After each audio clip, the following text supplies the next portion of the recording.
安田明と申します。ペンネームはアキマン。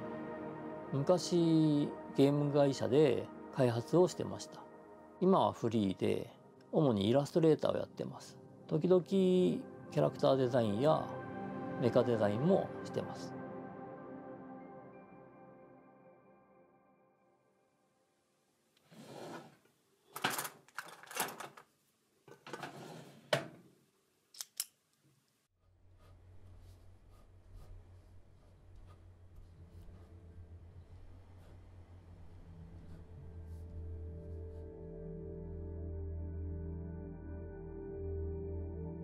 ある時テレビ CM とか広告用のイラストを描いてみませんかという募集があって、行けばイラストが描けるんだと思ったんですね。実際に入ってみると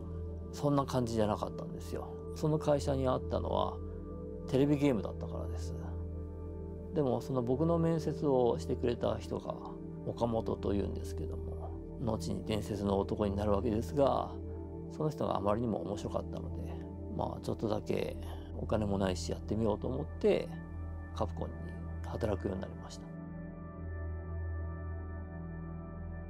しばらくイラストを描くということをやってました。でそれが終わった後に、サイドアームというシューティングゲームの、マップを描けというふうに言われました。その時に会社の中で一番偉そうにしてるのがですね、企画マンという職業だったので、ちょうどトイレに岡本さんが隣にいたんで、企画マンにならせてくださいと言いました。お前は企画マンになっていいよと。その代わりお前はちょっとゲームはあんまり詳しくないから西谷という男のサポートをしろと。後にストリートファイター2を作る男なんです。その時西谷君とやったロストワールドというゲームは時間がかかりすぎてですね、取り上げられてしまったんですね。非常に残念だったので、次はなんとか自分たちでできないかと思って始めたのがファイナルファイトですね。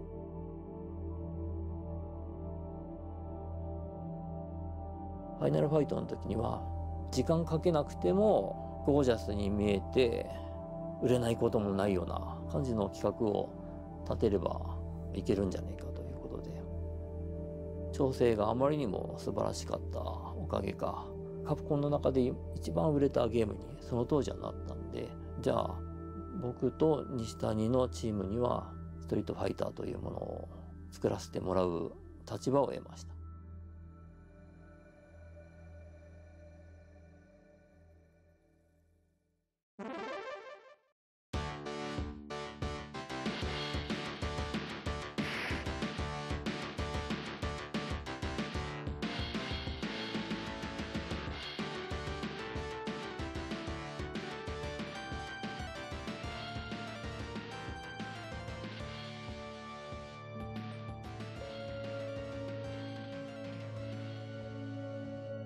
ストリートファイターの時には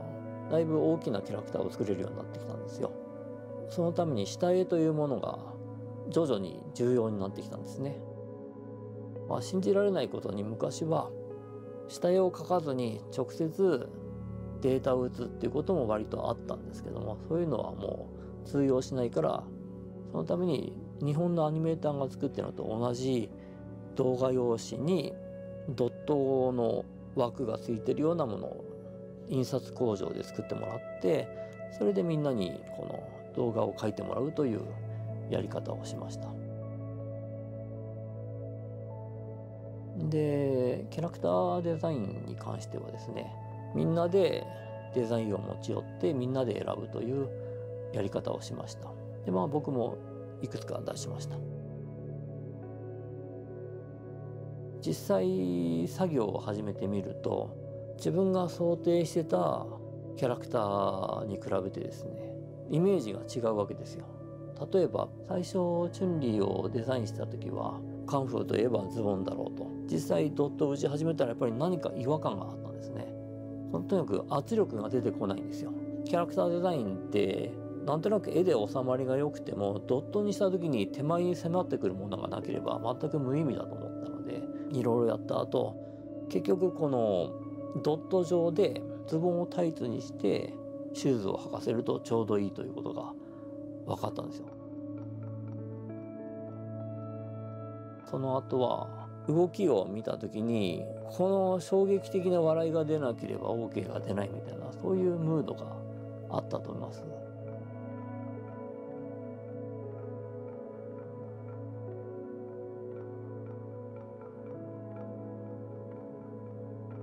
デザインというのはイラストと違って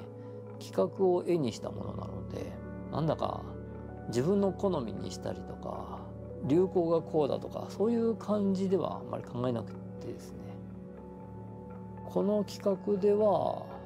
何が重要なのか、コンセプトから1度でもずれるとですね、10年経ったらとんでもないくずれるわけだから、僕的にはもうぴったりと合わせたいという気分で、できるだけオーダー通り、オーダーが間違っていると感じた場合は自分で自分にオーダーをし直すという傲慢っぽい意見ではありますが、完成する前にクライアントさんが言ってたオーダーってこうだったですよねというふうに言うと、大体そうですっていうふうに返ってくるので、大体そういう形をとってます。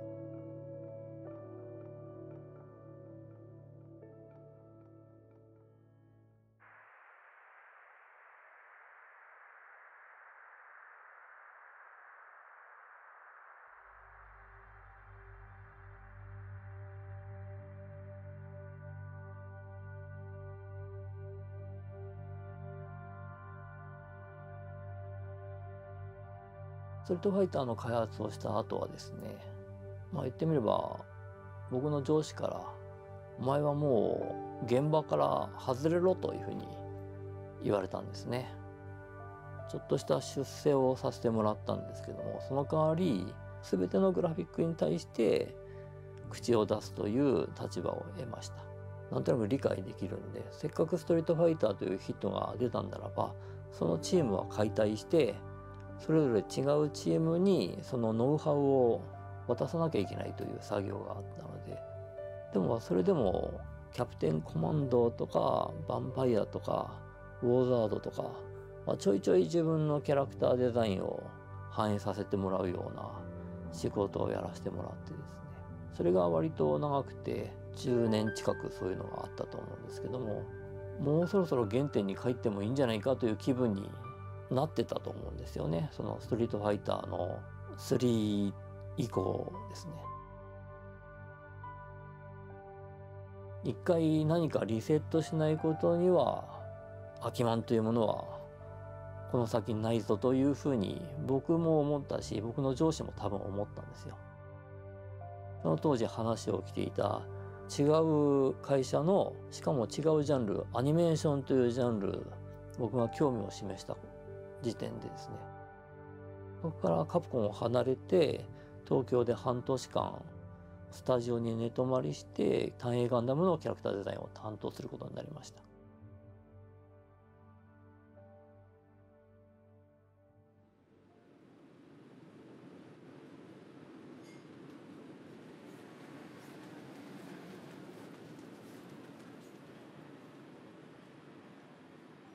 家が大好きでですね、もう外に行くことがほぼないんですけども、イラストを描いている時に一番重要なのは結局は自分の体が真面目にまっとうに働くということで、ジムで運動をするのが好きで、年を取ってから散歩が最強じゃないかと思うようになりました。春から秋にかけては1回12キロの散歩を週に3回とかをしているんですが、今は冬だからほとんど出ませんが、家から600メートルぐらいのところにピーマンという野菜ジュース屋さんがあって、東京で一番すごい野菜ジュース屋さんなのではないかと思ってます。コールドプレス野菜ジュースっていうものが流行る30年前から、そこではどうやら生野菜ジュースを作っていて、もう飲むたびに寿命が延びるような、そういう感じが真面目に本当にするんで、それが一番好きです。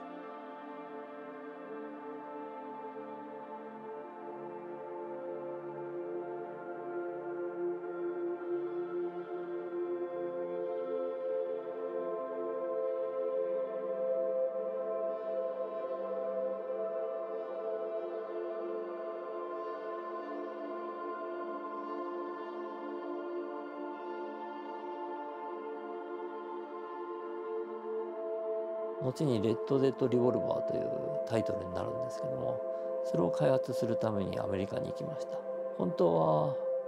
全然やりたくなくて、どうしても単影ガンダムで自由な空気を吸いすぎたし、自由なことをさせてもらったんで、会社に奉仕しようという気分がまた戻ってきて、アメリカで開発しました。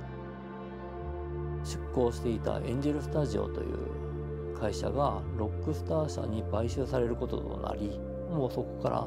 手をつけることができない立場になって日本に帰国しました。帰ってきてからは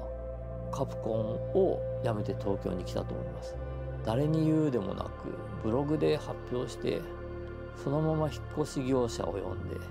そのまま東京に来ました。そこからは僕のブログで仕事をくださいというふうに言って、インターネットのメールで来た仕事をちょっと始めました。最初の頃はですね、非常に恐ろしくてですね、この完成品としてのイラストを納品するという短いスパンで出していくっていうのは全然慣れていなかったので、それに慣れるまでにもう10年かかったと思います。東京で一人暮らしをしようと決めた時に、一つの問題として孤独感があると思うんですよ。ちょっと人が少ないところに住んでしまうと大変なことになるんじゃないかというのは、アメリカに住んでた時に思ったんですね。めちゃめちゃ人がたくさんいる新宿に住んでみたら、家の中で仕事してる分には孤独ですが、一歩外に出れば人がうじょうじょいてですね、割と賑やかなわけですよ。そういう意味では良かったなと思います。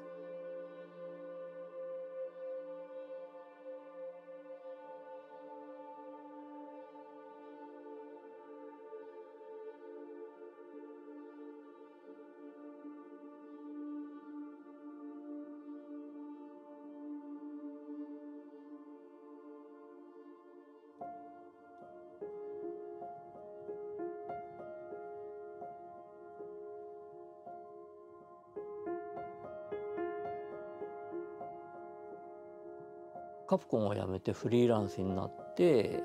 いただいた仕事は、雑誌の表紙を書く仕事とか、ゲームのパッケージの仕事とか、あとはゲームのキャラクターデザインとか、今僕がやっているのはスマホのアプリのイラストレーターとしてやってます。スクエアエニックスさんのスターオーシャンアナムネシスというもので定期的にイラストを描かせていただいて、でアニメーションのメカデザインとキャラクターデザインというふうに割と多岐にわたってました。やっぱり僕とアニメーションというものには壁がある感じがしたので、それだったら昔やってたゲーム業界の方がまだ合ってるんじゃないかと思うようになりました。あと僕フリーになってから非常にこのゲームというものが嫌いになってしまってですね、それは多分アメリカ時代の開発が影響を及ぼしていると思うんですけど、それが15年も経つとですね、もうだいぶ忘れてしまってですね、で2016年に、6月ぐらいに出たオーバーウォッチというゲームを見た時に、このゲームはなぜかやらなきゃいけないという使命感に突然駆られてですね、毎日のようにやってですね、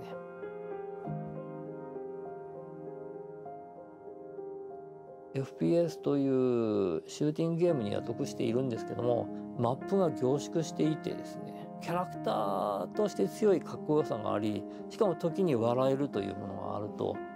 ストリートファイターの後継機の一つだというふうに認識したからですね。フリーになってからずっと嫌いだったゲームが一気に治ってしまってですね、それから積極的にゲーム業界で仕事してもいいという気分になりました。やっぱり性格が地味なんで、やりたいことは自分が納得する絵を描きたいことですよね。正直言って誰かが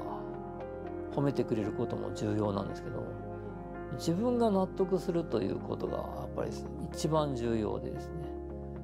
それができればもう何でもいいという形ですね。例えば左向きの顔を描くのは得意ですけど、右向きはちょっと苦手なんですよ。うまく描ければ可能性がもう宇宙レベルまで広がるんです、僕の中で。ということが一番楽しみで、とにかく自分の納得ですよね。そのために仕事をもらってるという感じですね。